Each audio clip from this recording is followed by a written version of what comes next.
భద్రాద్రి కొత్తగూడెం జిల్లా భద్రాచలం నియోజకవర్గంలోని వివిధ మండలాల్లోని బీసీలు 42% రిజర్వేషన్ అమలు కాకపోవడంపై నిరసన వ్యక్తం చేశారు.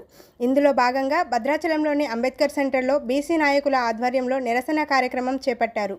ఈ సందర్భంగా నాయకులు మాట్లాడుతూ కాంగ్రెస్ ప్రభుత్వం 42% రిజర్వేషన్ బీసీలకు ఇస్తానని చెప్పి అమలు చేయలేదని, బీసీ రిజర్వేషన్పై కాంగ్రెస్ పార్టీ అధినేత రాహుల్ గాంధీ ఎన్నికలకి ముందు చేసిన ప్రకటనకి కట్టుబడి ఉండాలని, అగ్రవర్ణ నాయకుల చేతుల్లో బీసీలు 70 సంవత్సరాలుగా మోసపోతున్నారని, ఇప్పటికైనా కాంగ్రెస్ మరియు బీజేపీ పార్టీలు డ్రామాలకి తెరదించి బీసీ రిజర్వేషన్ బిల్లు ఆమోదింపచేసి ఖచ్చితంగా అమలయ్యేలాగా ముందుకు వెళ్లాలని అన్నారు.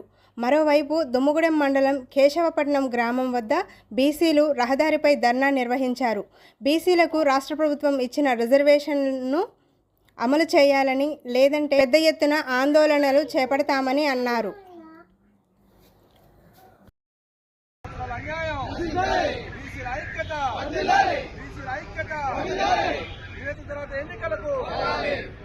మేమెంత జనాభా వాటో మాకంత వాటా, మేమెంత జనాభాలో వాటో మేమెంత జనాభా వాటో మేమెంత జనాభా ప్రభుత్వం అనుసరిస్తున్న విధానాలు, కాంగ్రెస్ పార్టీ అనుభవిస్తున్న విధానాలు, మొత్తం పార్టీ ఇష్టమైన చట్టాన్ని 42% రిజర్వేషన్ ఇచ్చాక ఎన్నికలకు, 42% బీసీలకు రిజర్వేషన్లు ఇచ్చాక ఎన్నికలకు ఐక్యత, బీసీ సంఘాల ఐక్యత. దాన్ని ఎంత సంబంధం చేయాలి? జై బీసీ, జై బీసీ. 42% రిజర్వేషన్లు వెంటనే, 42% రిజర్వేషన్లు వెంటనే, 42% రిజర్వేషన్లు వెంటనే బీసీ సమాజం వెంటనే అమలు చేయాలి. 42% రిజర్వేషన్ వెంటనే, 42% రిజర్వేషన్ వెంటనే